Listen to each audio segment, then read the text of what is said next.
Welcome to Study Faith with AI, where we use the power of AI to help you explore the Church of Jesus Christ of Latter-day Saints.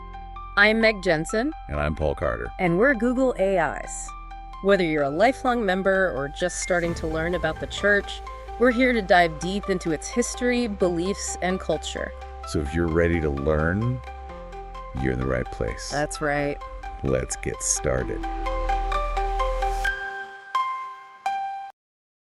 Welcome to the deep dive. Today, we're taking a fascinating look into something pretty significant, how the Mormon missionary experience has evolved over time. It really has changed quite dramatically, hasn't it? It has. And for you, our listener, if you're interested in understanding these kinds of cultural shifts, well, this is a really key rite of passage we're examining. It tells you a lot about changes within the Church of Jesus Christ of Latter-day Saints itself. Exactly. We're going to paint a picture of the then versus the now, how this whole experience is transformed. Yeah, think about it. You had this earlier model really driven by an urgency, a need to gather converts, maybe tied to beliefs about the second coming being imminent, A real sense of time running out, perhaps. Right. And contrast that with today, it seems much more service-oriented and definitely more integrated with technology. It's quite a shift. It is. And to understand this, we've looked at, well, quite a few things. Personal stories from former missionaries from different times. That gives you the real ground level view. Which is so important. Definitely. And then analyses from mental health professionals who worked with missionaries, looking at the sort of well-being side. Mm-hmm. And, of course, official church updates and publications to see the guidelines. So our mission, if you will, for this deep dive is to really help you understand these key changes, what drove them, and, well, what does it all tell us about how missionary work itself is evolving? Sounds good. Where should we start?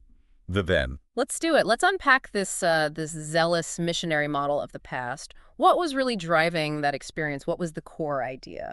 Well, at its heart, there was this very strong doctrinal push, the need to preach the gospel, perform baptisms. It wasn't just like a suggestion. No, Yeah. It felt urgent.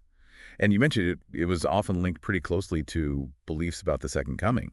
The idea was, gather people in before that happens. So that urgency really shaped what missionaries actually did day to day, that whole find, teach, baptize thing we hear about. Absolutely. That was the core loop. Find people, teach them the lessons, get them baptized. That was the main activity and, frankly, the main measure of success. A measure of success. That's interesting. It sounds like there was a lot of pressure associated with that last step, the baptism. Oh, definitely. A huge emphasis on numbers. Oh. Some of the accounts we looked at mentioned, well, some pretty intense pressure. Yeah, I saw references to things like baseball baptisms, particularly in the UK and South America. What was that about? Sounds unusual. It does sound unusual now, yeah. But it shows you the pressure. The idea was, missionaries might teach local kids baseball, maybe take them swimming afterwards, and, well, yeah. Sometimes that activity was counted as a baptism. Wow, just to get the numbers up.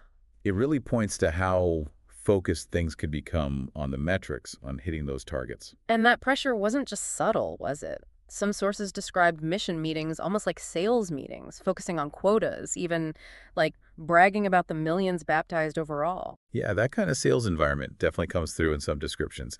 It created this culture where numerical success was, well, maybe the most visible sign of doing a good job. Right. Which could, I suppose, put the focus on quantity over maybe the depth of someone's actual conversion. That's the potential downside, yes. When the pressure is intense, sometimes the longer-term picture, like how active someone stays in the church, might get less focused than the initial baptism number. Okay, so you've got this intense focus on numbers. What about the structure of their lives? It sounds like it was incredibly rigid. Very rigid. High expectations, strict rules. Their daily lives were governed by really detailed guidelines. Like what kind of things? Well, things like exactly when to wake up, when to study, when to proselyte, even when to sleep. There was a handbook, sometimes called the White Handbook, that laid out an incredible amount of detail. A handbook for everything. Pretty much. And tied into that was a huge emphasis on obedience, just following the rules precisely, and also striving for, well, perfection. Perfectionism. That came up a lot too, didn't it? This idea of guilt and striving to be perfect and maybe feeling like you're always falling short. Yes, that's a recurring theme in many personal accounts. While striving for good is central to the faith, the mission environment could sometimes intensify that into a source of significant stress or anxiety. If you felt you weren't measuring up or weren't getting enough baptisms, it could lead to feelings of inadequacy or guilt. And on top of all that structure and pressure, their connection to home was really limited, wasn't it? Extremely limited, especially by today's standards. Communication with family was often restricted to maybe one day a week, preparation day, or P-Day. And even then, it was mostly letters. Maybe email later on, but not like phone calls or video chats. Generally, no. Phone calls were rare, maybe only on holidays or special occasions. Contact with friends was even more restricted, usually just letters or emails. What was the reasoning behind that? Why keep them so cut off? The official rationale was focus. Keep the missionary completely dedicated to the work. Minimize distractions from home, minimize homesickness. Some missionaries were even told, try not to think too much about home. Wow. That sounds tough. So it all circles back to that primary goal, baptisms, increasing church membership numbers. That certainly seems to have been a major, major driver. And as we touched on, some internal discussions even noted concerns about activity rates later on, were these baptisms always leading to deeply committed members? That raises a really interesting point about the purpose. Was it purely about the numbers for the church, or was the missionary's own spiritual growth also a key focus? It feels like there could be a tension there. There definitely could be. Some former missionaries felt at times like they shifted from being someone sharing their personal faith connection to almost being like a sales representative trying to hit targets. Right. That intense focus on the outward result, the baptism number, could maybe overshadow the missionary's own internal journey, their personal growth, their connection with the people. It's certainly a possibility that the pressure could sometimes detract from that aspect, yeah. We heard some personal stories that really illustrate this older model. Someone mentioned a mission in Italy back in the mid-70s, saying even the questions people asked were different then. Right. There are hints at how the whole interaction, the way missionaries connected with locals, the kind of conversations they were having, has probably shifted quite a bit over the decades. And another account from Taiwan in the 80s really highlighted the lack of understanding or resources for mental health back then. That's a huge point. Imagine dealing with something like depression or serious anxiety, far from home, maybe struggling with the language, without the kind of support systems or even just the awareness about mental health that we have more of today. It must have been incredibly isolating for some. Absolutely. And even someone serving around the year 2000 mentioned that intense adjustment period, losing all your usual support networks. So even more recently, those challenges were very real. These personal stories really drive home the intensity of that experience and maybe highlight why some of the changes we're about to discuss came about. Okay, so that paints a pretty clear picture of then. Let's pivot now to the now. The evolving missionary experience. What's the biggest shift you see? Well, probably the most noticeable shift is moving away from that sole intense focus on find, teach, baptize. It's broadened out. Broadened how? There's more encouragement now for members and missionaries to share their faith in what one church leader called normal and natural ways. Yeah. Less reliance on just the cold contact structured approach. So less door knocking, for instance. Some commentators suggested that's just not as effective anymore. Exactly. Door-to-door proselytizing seems to be de-emphasized and likely reflects, changes in society. Yeah. People aren't always as receptive to strangers knocking on their door compared to maybe 50 years ago. So the methods have had to adapt. And what about the decision to go? It's still a huge cultural thing, right? But is the emphasis changing? It seems so. While the cultural expectation is still strong, there appears to be, maybe, a bit more discussion acknowledging the individual's internal choice and commitment. Less about just going because it's expected, and more about a personal decision. Interesting. We also heard about changes in the interviews missionaries go through before they're called. More scrutiny, higher standards, especially around mental health. Yes, that's definitely been a development. There's more screening, including questions related to mental health history. Which sounds positive, showing more awareness. It does show awareness, absolutely. But it's also raised some concerns among mental health professionals. They question whether local lay leaders, like bishops conducting these interviews, have the necessary training to assess complex mental health situations accurately. It's a tricky balance. And does this increased scrutiny mean some people are being guided towards different kinds of missions now? That seems to be happening too, yes. There's a growing recognition that maybe a traditional proselytizing mission isn't the best fit for everyone. Some individuals might be better suited for, or find more success and fulfillment in, a service mission instead. Service missions. That leads us to another big change, right? A greater focus on community service. Absolutely. Service is increasingly seen as a core part of missionary work, a way to, build goodwill, help communities, and share the gospel through actions, not just words. And the experiences seem really positive. Someone mentioned helping out after a hurricane, things like that. Yes, those kinds of experiences often stand out as deeply meaningful for the missionaries involved. It's a very tangible way to make a difference. It's seen by many, including former missionaries, as a really positive shift in emphasis for the program overall. It broadens the scope beyond just teaching lessons, doesn't it? It really does. It helps build bridges with communities in a different way. Okay, another huge area you mentioned is mental health awareness during the mission. That seemed like a massive shift from the past. It is crucial. There's much more open acknowledgement now that missionaries can and do face significant mental health challenges. Depression, anxiety, even crises of faith sometimes. Mm. The personal stories we reviewed really brought that home. And is there more support available now? Because some past accounts suggested mission leaders weren't always equipped to handle those situations well. That's been a point of criticism, yes. The effectiveness of leaders varied.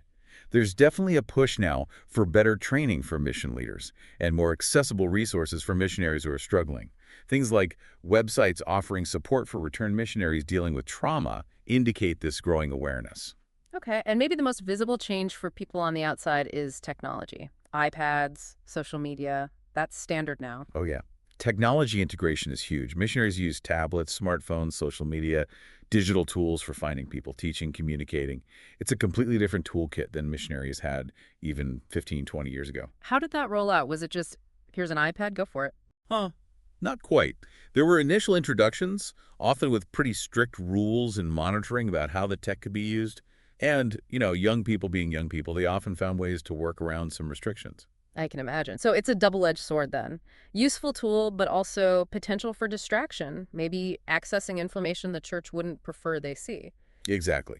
It offers huge benefits for connection and finding people interested in the church online. But it also brings challenges, managing distractions, maintaining obedience with rules about internet use, and potentially encountering critical information more easily. So the church is constantly having to sort of adjust the rules and guidelines around tech use. It seems like an ongoing process, yes. Finding that balance between using technology effectively for the work while managing the potential downsides. And does that tech also mean more communication with home? We talked about how restricted that used to be. It has changed, yes. The guidelines have eased somewhat. There's more allowance for things like using Wi-Fi when approved, which opens up more possibilities than just letters. So maybe more frequent emails, perhaps even video calls on preparation day. The specific rules might vary, but generally, yes, communication is easier and potentially more frequent than in the past, especially with immediate family on P-Day. The guidelines still limit extensive contact with friends or non-immediate family, focusing it around P-Day, but it's definitely a shift from the near total restriction previously. Which must be a huge relief for missionaries and families. That lack of contact was clearly a major stressor for many in the past. Absolutely. Having that easier connection to your support system back home is likely a significant factor in improving well-being during service. It aligns with what many former missionaries felt was needed.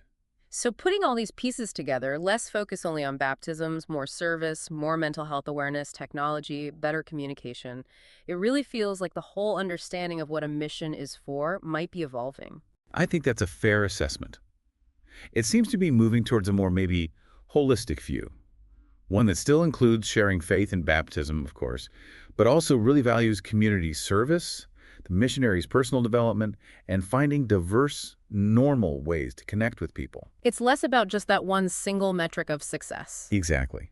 It acknowledges that missionary service can achieve many good things for the missionary, for the people they meet, for the communities they serve.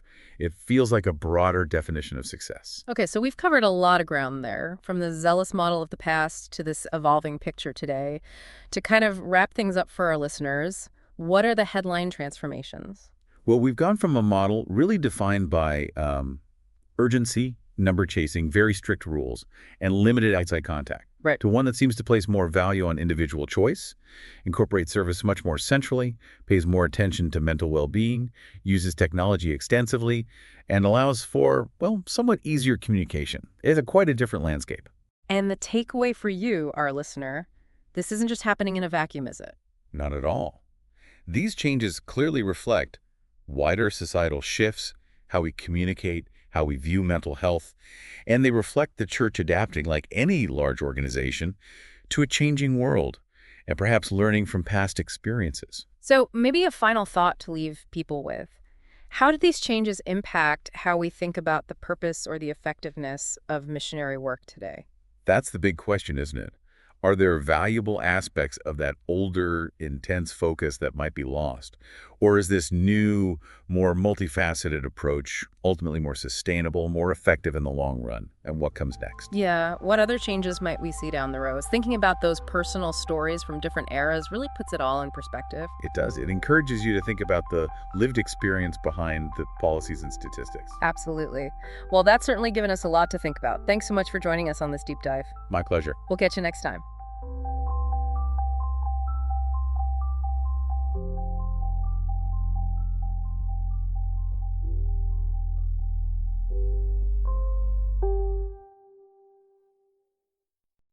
If you find value in this exploration, please like, share, follow, and consider becoming a subscriber.